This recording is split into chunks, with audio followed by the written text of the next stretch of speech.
the northern states of India stretches the Himalayan range of mountains, 2,000 miles of the highest peaks in the world. It was to the northwest of the range, to the little-known states of Kulu and Lahoul, that the Royal Air Force Mountaineering Association sent its first Himalayan expedition. The small village of Manali, in the heart of the fertile Kulu Valley, was selected as the most suitable locality for a rear base camp, and the airfield at Adampur, 200 miles to the southwest of Manali, as the nearest point at which the expedition's supplies and equipment could be offloaded from their aircraft.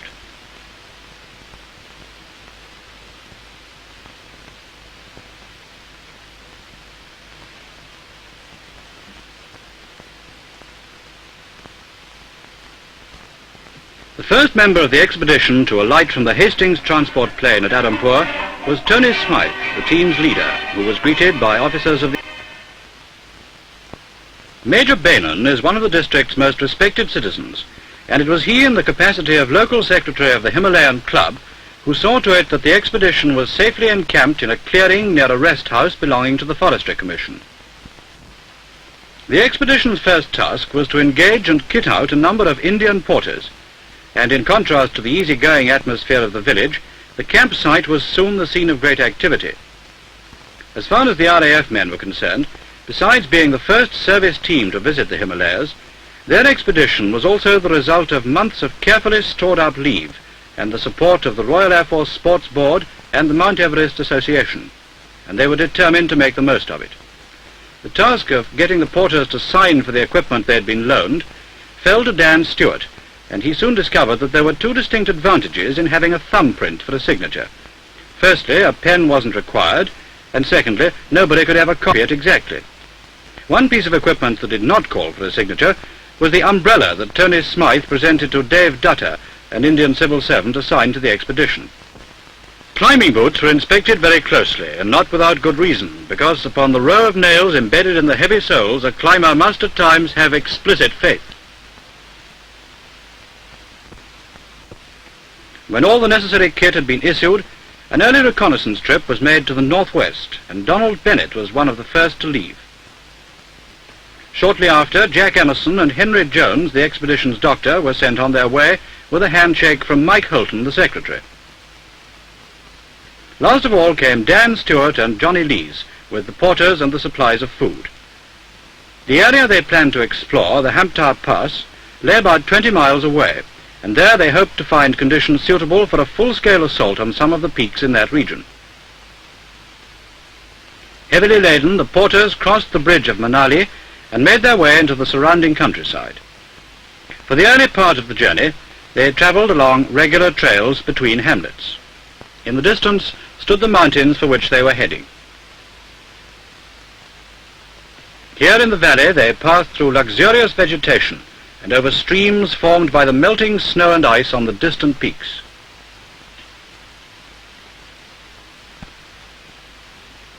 On higher slopes they passed farmhouses built with overhanging verandas to protect their occupants at night from marauding bears. By this time it was uphill all the way, and although tiring, it did give the porters time to adapt themselves to their newly acquired boots.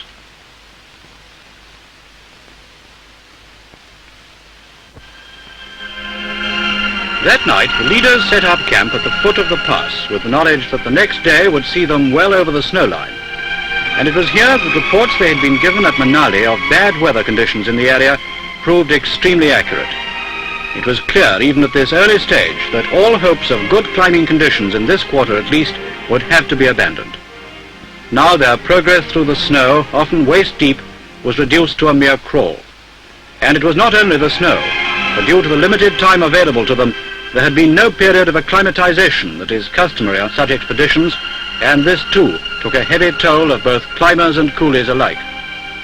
At the end of a hard day, 30 tired men packed themselves into a half a dozen tents beneath the peaks they had come 5,000 miles to climb. Now, as with so many expeditions of a similar kind, the weather had beaten them. All this was a severe setback, and there was only one course left open to them. They would have to return to Manali and prepare immediately for a concentrated effort elsewhere. Back at Manali, cherry-picking was in full swing, and in these more pleasant surroundings, the Royal Air Force men settled down to a good meal. Then they studied a map of the area. Their first journey to the Hamtar Pass had been a failure and had taken up several valuable days of their 5-week visit. The area they planned to try next, the Kulti Valley, lay away to the north. Their route would take them over the Rotang Pass, across the Chandra River to the village of Koksa, and then onwards to the Kulti Valley, where a base camp would be set up. From here they would trek up the valley, and from a series of higher camps climb some of the peaks in that area. All this would take 2 or 3 weeks, but should there be any time left, they would divert away to the west and complete their tour by an attempt on Shikar Bay.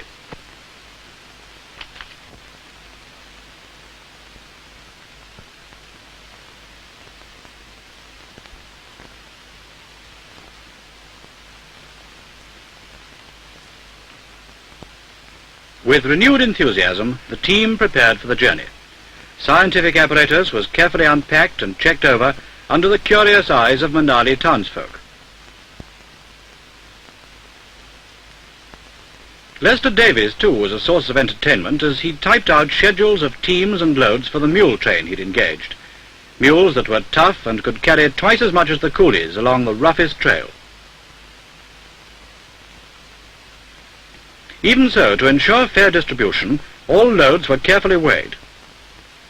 Soon the advance party was ready to leave, and for a short time work ceased while a service was held under the trees by a Canadian padre who lived nearby.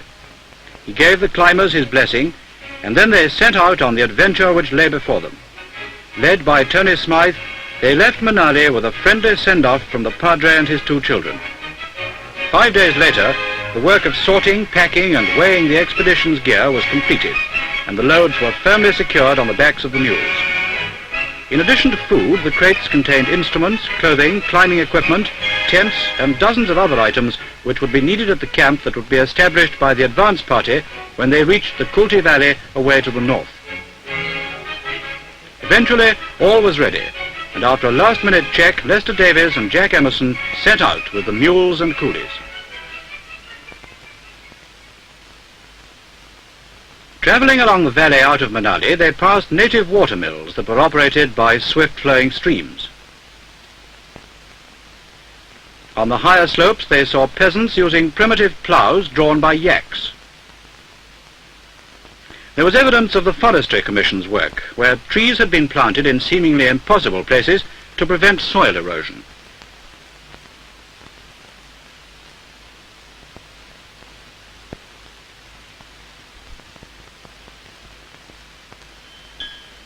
It was with scarcely a word of command from the muleteer that the hardy mules with their cumbersome loads plodded their way up the slopes towards the snow line and the Rotang Pass, over which they had to cross in order to reach the Kulti Valley.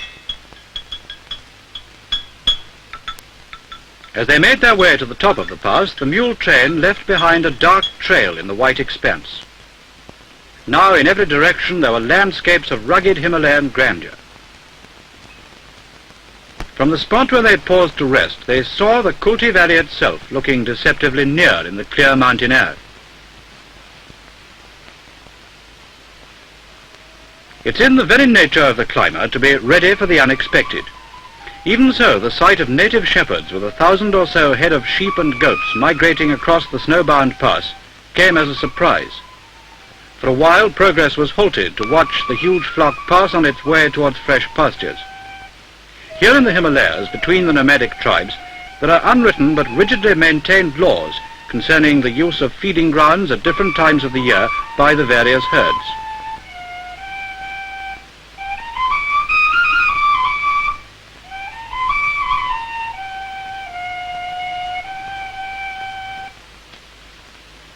Once over the Rotang Pass, the trail led downwards and the going was considerably easier. Now the task was to cross the fast-running Chandra River, which lay between them and the Kulti Valley. This was to be done by diverting a few miles downstream to the village of Koksa. Here they would find a bridge that would give the mule train a safe passage over the Chandra.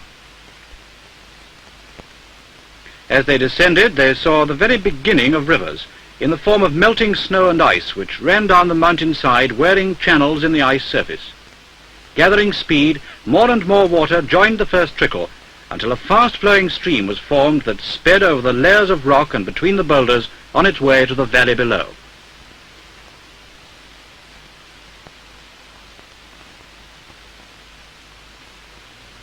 Here, starkly colourful against the drab earth, they saw mountain primula growing.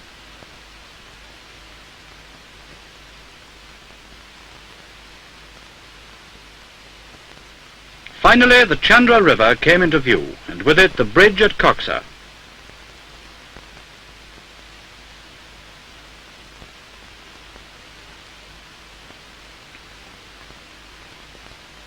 Under cover, on the outskirts of the village, the RAF men saw bags of milled grain, and then in a cavernous opening in the rock face, the temple.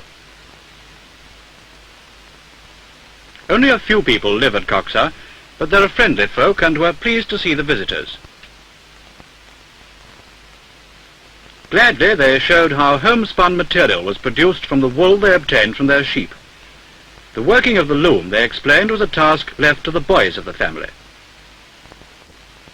And how small is the world, when at such an outlandish place one can see Fair Isle pattern socks being knitted on 4 needles just as they do at home.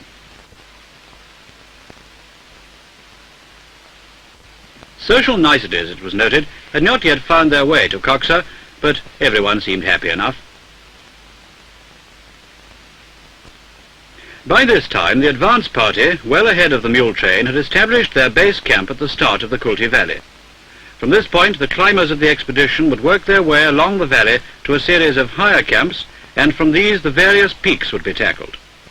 At this stage, however, there was some concern in the camp because food supplies had reached a dangerously low level, and the sight of the mule train would be more than welcome. Seeking foothold on the difficult slopes and narrow trails, the mules were tired, but, and this was most important, they were on time.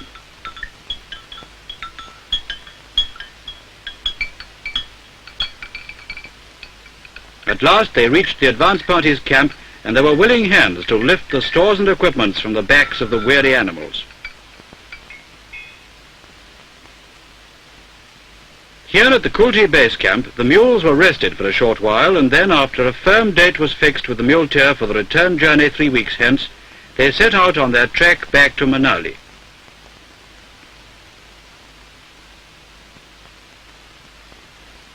Now the climbers had to prepare for the long tramp up the valley. Whenever possible, the men rested or did practice rock climbing, all of which made up in some measure for the period of acclimatization they had been unable to afford.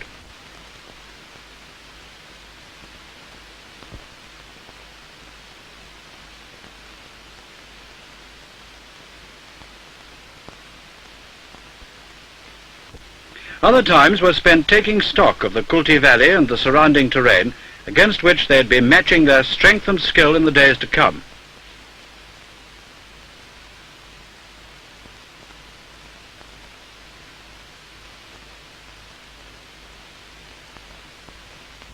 Early one morning, in the shadows of the mountains lining the valley, the expedition set out. Their first task was to reach the end of the 6-mile-long valley and there make camp before the heat of the day made further progress difficult.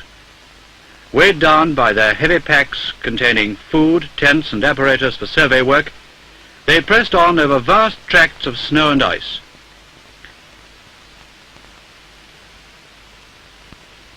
Altitude made breathing a little difficult, and 1 or 2 of the team experienced some discomfort. But at this point there was no turning back, and they continued their journey without pause. As the end of the valley came into view, they saw ahead a major obstacle in the form of a gigantic ice fall. Closer inspection of the fall revealed that a means of surmounting it would have to be found in order to reach the foot of the mountains beyond. Johnny Lees and Nalini Jayal, an Indian Air Force officer with the party, were given the task of forcing a passage up the ice fall, and for this the heavily spiked crampons were used for the first time. Out came the ice axes and ropes, and the 2 climbers began their ascent of the treacherous surface. At intervals, steps had to be cut, and this took time, but eventually they succeeded in reaching the top. Nevertheless, before this was achieved, it became obvious to the rest of the team that although trained climbers without their packs might follow in Lee's and Giles' footsteps, getting the relatively untrained porters and the massive equipment up the icefall was a totally different proposition.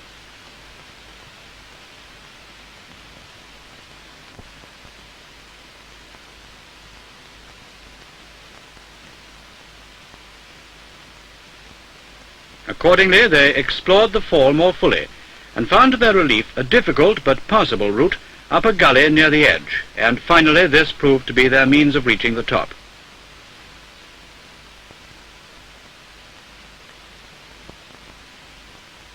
At the top of the icefall they rested for a short time and gazed back on the Kulti Valley below with its intricate pattern of snow and ice formations. Flanked by the peaks they hoped to climb, the Air Force men and Sherpas then forged ahead to complete the initial stage of their journey and set up a camp below a saddle between the mountains, this spot being known as the Silver Saddle.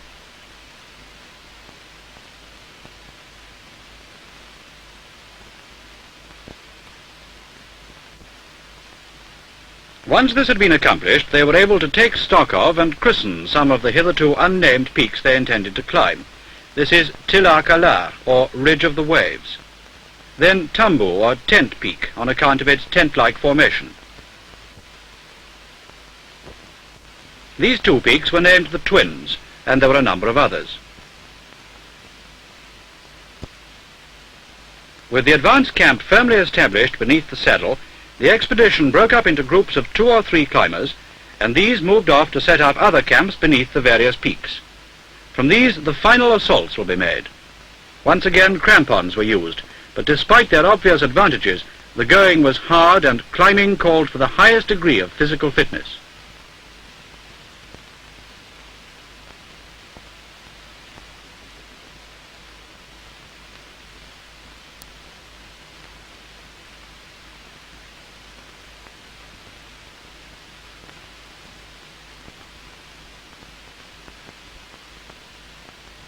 At nearly 18,000 feet, the climbers were able to look down upon a breathtaking spectacle of mountain scenery. It was in such settings as these that the groups erected their tents and settled down to prepare some food. The benefit from a hot meal under these circumstances is hard to overestimate, and not quite so easy to achieve as at sea level, because at such altitudes, proper cooking temperatures are never reached.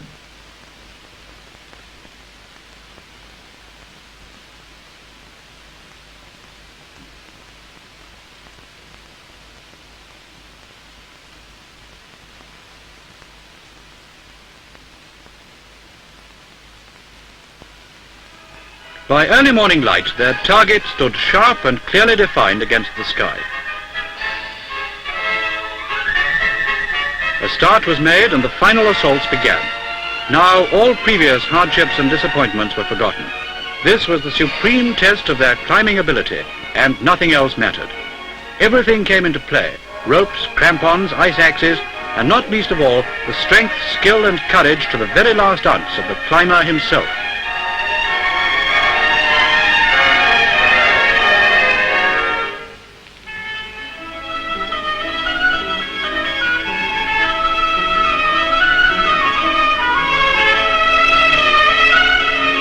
At last there came the final ridge leading to the very summit of the mountain. Caution born of long experience demanded that the surface be tested before each step was taken. Here, a foot pressing into a section of overhanging snow instead of firm rock could spell complete and utter disaster.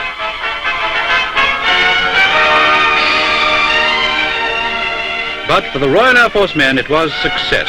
Success that was symbolized by the flags of their service and countries they left deeply embedded at the very summit of the mountain they had conquered.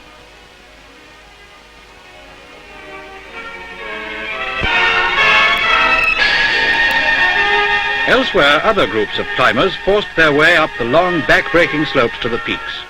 In every case, progress was slow and exhausting, but the final reckoning was the same: complete triumph in the face of odds the like of which only a few of the team had ever before encountered.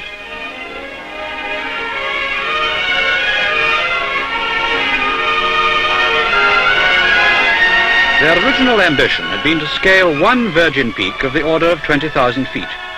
Here they scaled no less than 8 peaks, 7 of them virgin. For the highest of 21,000 feet, they reserved the name of Taragiri, or Astral Peak, after the motto of not only the Royal Air Force, but the Indian Air Force as well. Other aims of the expedition were realized too. They had broken into unexplored territory, gained data for future expeditions, and had upheld the traditions of the service to which they belonged.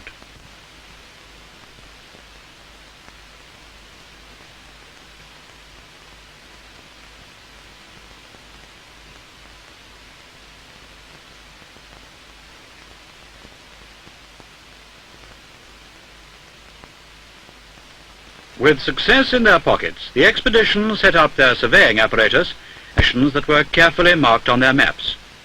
Nowadays there are few totally unexplored or uncharted parts of this world, but the Himalayan range is certainly one of them, and it's upon such expeditions as these that we rely for authentic information concerning the different regions.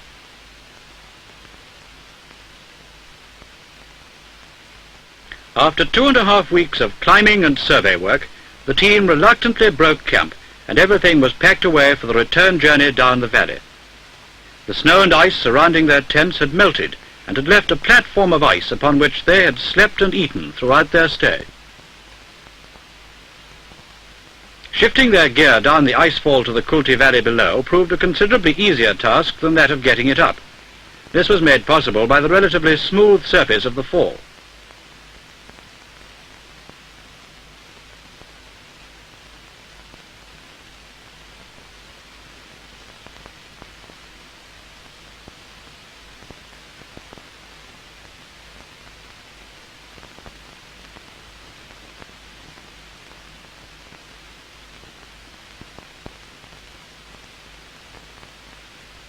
Now, with the ice fall behind them, the men began their trek back.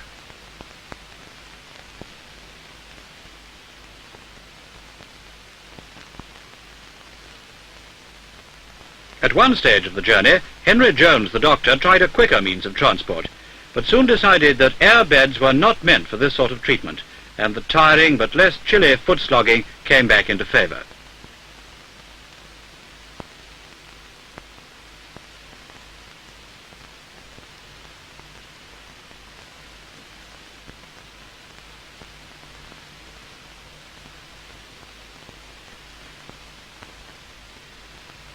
It was in such country as this that Lester Davies and his porter Nawaram came across a set of large, deeply embedded footprints in the otherwise undisturbed surface of the snow.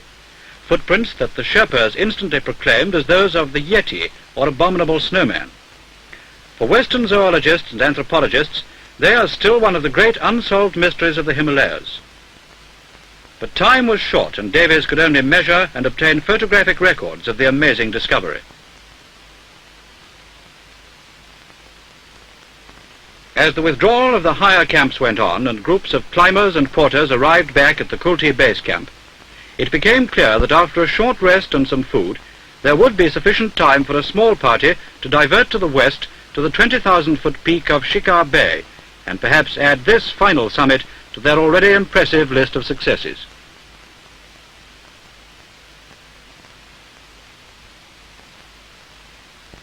For the short journey westwards, the climbers travelled light and crossed the swift-flowing Chandra River by means of an overhead cable.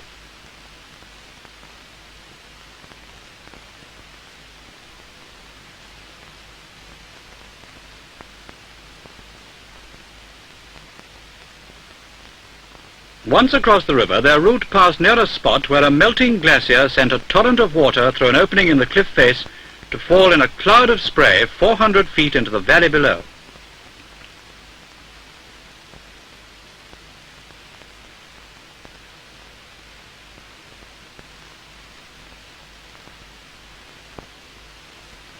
Ahead they saw the lofty summit of Shikar Beh. Climbing this peak, often in thick cloud, completed the plans they had made 3 weeks earlier, and had now carried out to the full. Back at the base camp there was time to spare, and some of the porters wrote letters home. Sherpa Oakien, who with Henry Jones' assistance had only recently recovered from a severe bout of pleurisy, gave thanks in typical Buddhist fashion by setting up a water-driven prayer wheel made from camp oddments and planting flowers to form a shrine. With the arrival of the mule train, preparations for the return to Manali was soon underway. Once again, loads were roped on the backs of the mules, and with the threat of the coming monsoon looming ever nearer, the expedition hurriedly set course for home.